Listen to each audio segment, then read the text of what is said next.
Criando valor e superando objeções. Oitavo vídeo do nosso treinamento e eu quero compartilhar com você. Isso aqui vai ter bastante conteúdo para você utilizar na sua estratégia de venda e conseguir fazer seu cliente perceber mais valor no que você está entregando. Então, primeiro, quero te passar aqui 3 passos para você criar valor para o seu cliente. Primeiro, você precisa mostrar para o seu cliente que você atende aos motivadores primários de compra. É o que eu falei no vídeo anterior. Então, você tem que mostrar para ele que resolve problemas, que você está alinhado com os requisitos de compra, tudo isso tem que estar claro. Segundo, lembrar o cliente de como a solução atende a esses motivadores. Não pense que o seu cliente, por você falar uma vez, ele já absorveu aquilo, que a mensagem já passou, porque a gente tem a atenção muito dispersa. Então, vale a pena sim você reforçar as informações para que aquilo de fato seja absorvido. E ligar o valor percebido do cliente aos motivadores de compra. Então, o que a gente tem aqui? Uma das estratégias, né, que você pode usar em reuniões, usar em prospecções, antes vocês falaram tal, tal e tal. E nesse cenário, uma solução teria que oferecer tal benefício e tal funcionalidade. E aí, vocês disseram que, então, todo esse contexto aqui, que é, antes vocês falaram tal desafio, tal problema, que isso ia acontecer tal coisa, que se isso não fosse resolvido ia gerar tal resultado. Então, estou resgatando as informações, mostrando para você que eu absorvi e que eu entendi. E aí, vocês disseram para mim que uma solução teria que oferecer tal benefício, tal valor, tal funcionalidade. Então, de novo, estou trazendo coisa nova para você que está alinhada com o que você falou para mim lá atrás, mas que tem ligação direta com as dores que você apresentou.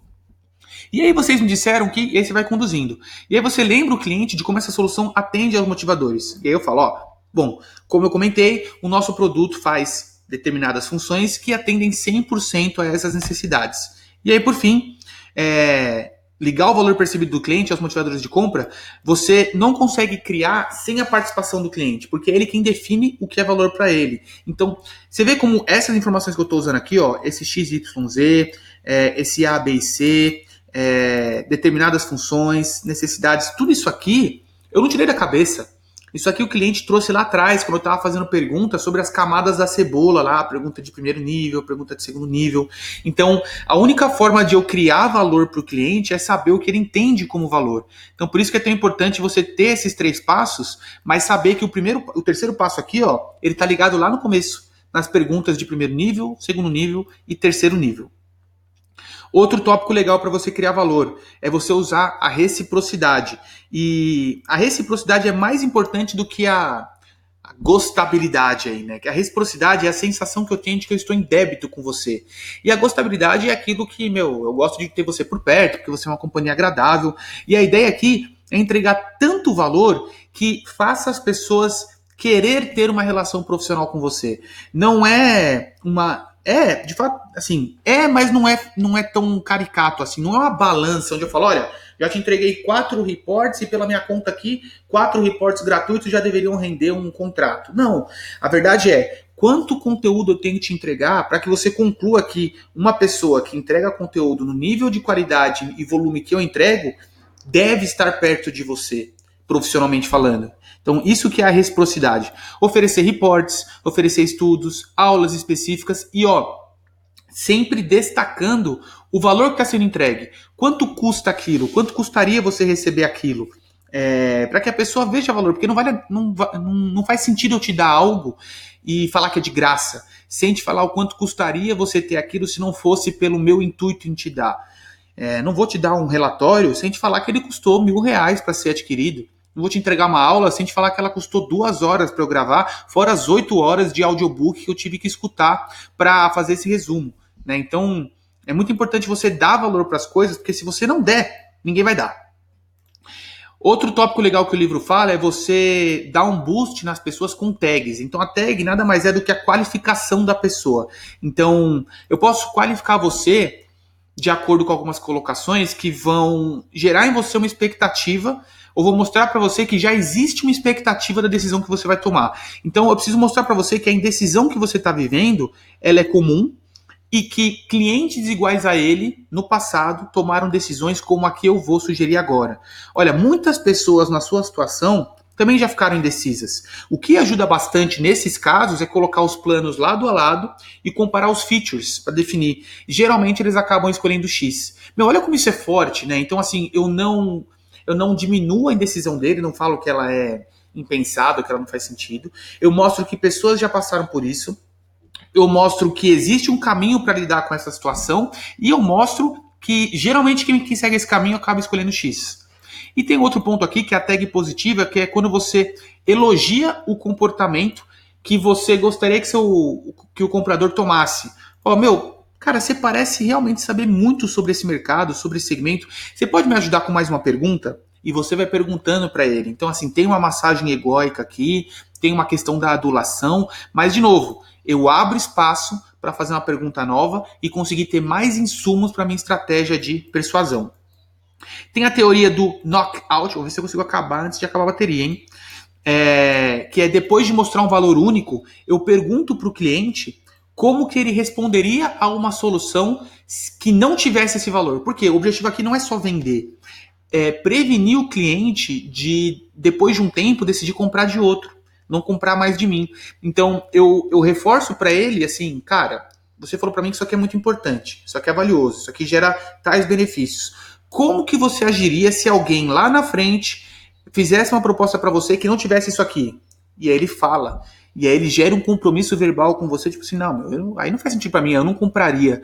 E pode parecer besta, mas isso faz toda a diferença em como uma pessoa vai agir no futuro, né? A maneira que ela vai agir. Você questiona o cliente, depois de fechar a venda, como que ele responderia a um fornecedor que abordasse ele. Eu falaria para ele que eu já estou com uma agência, já estou satisfeito e que, enfim, não tenho interesse. Pô, legal. Ou seja, ele já falou isso para mim. Então, ele já criou o compromisso mental. Lá na frente, ele vai pensar 3 vezes mais antes de, enfim, ter uma ação contrária ao que ele falou para mim que teria. Então, isso é muito importante. E outro ponto importante é como superar objeções. Isso é muito legal, que são 3 regras. Primeiro, você precisa identificar a objeção rapidamente, ou seja, se a pessoa está falando de preço, se a pessoa está falando de prazo, se a pessoa está falando de features que não existem. Então, quando ela fala uma objeção, você fala, olha, entendi, então o que está impedindo você de avançar nesse processo é a questão do preço, certo? O que está impedindo você de evoluir comigo nesse processo é a questão do prazo, correto? Correto. Então, eu identifico a objeção. E aí, eu monitoro o estado emocional e eu foco em emoções positivas. Eu lembro ele de tudo que a gente é capaz de fazer de resultado. Eu lembro ele de todos os benefícios que ele vai ter. Eu lembro ele de todas as dores que a gente vai que a gente vai impedir que ele tenha que vivenciar. E aí, depois, eu sigo o processo de superação de objeções, que é o seguinte. Primeiro, eu uso uma frase acolhedora. Não, entendo. De fato, esse é um investimento importante. Ou sim, eu entendo esse seu receio e ele faz muito sentido. Então, assim, vem comigo, sabe? Vem comigo aqui, eu te entendo, eu sei o que você está passando. E aí, segundo passo, eu isolo a objeção para saber que é só ela que está empatando. Então, além disso que você comentou, tem algo que também impede a nossa evolução? Não, Vitor, é só isso. Pô, legal. Então, aí eu preciso identificar qual dos 6 porquês que está causando essa objeção.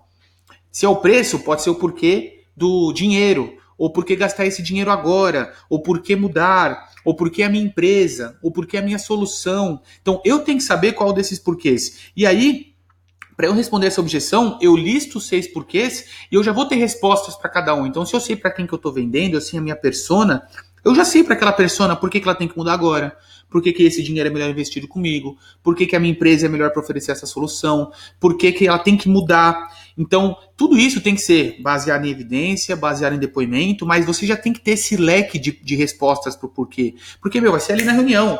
Pô, Vitor, eu gostei, mas, cara, eu não sei se é para mim esse negócio de internet. Pô, legal, Paulo, eu acho sim que é uma mudança drástica, né? Acho que tem que ser bem avaliada. Assim, é só a questão de ser algo novo? É só a questão da gente estar dando o primeiro passo na internet ou tem algo a mais? Não, Vitor, é só a questão de ser algo novo. Pô, legal, Paulo. Então, vou te explicar por que eu acho que toda empresa tem que estar na internet agora e agora é o melhor momento para mudar. Eu falo do momento do mercado, eu falo de que tem muitas empresas que não estão ainda, eu falo do oceano azul, eu falo que o risco é baixo, eu falo que o investimento pode ser gradativo, eu falo que você pode controlar o retorno. Então, tudo isso eu já tenho um leque, né? Eu não vou pensar ali na hora, eu já pensei antes nas respostas para cada um dos porquês. E aí, depois que eu respondo a objeção, o que eu faço? eu ganho o compromisso dele de que aquela objeção foi resolvida. Eu pergunto, olha, você acredita que nós somos, então, né, dada essa minha resposta que a gente comentou, a melhor solução, a melhor empresa para essa solução? Ou, já que a gente superou esse assunto, a gente está pronto para seguir? Então você vê que tem muita pergunta. A venda enquanto ciência tem muita pergunta. Por quê? Perguntas orientam o processo racional da pessoa que está te ouvindo. Quando eu te pergunto alguma coisa, você não consegue pensar em mais nada, a não ser a resposta para a minha pergunta, se for uma pergunta que te interessa, né? De fato, se você estiver compromissado comigo, num estado emocional positivo e tudo mais. Então, você vai ver que todo o processo ele gira em torno de perguntas. Por quê? Perguntas ajudam você a conduzir o processo e aqui também você viu como elas ajudam a você vencer objeções. Tá certo? Vamos para o nosso penúltimo vídeo que fala sobre fechamento da venda, uma das partes mais importantes do processo de venda.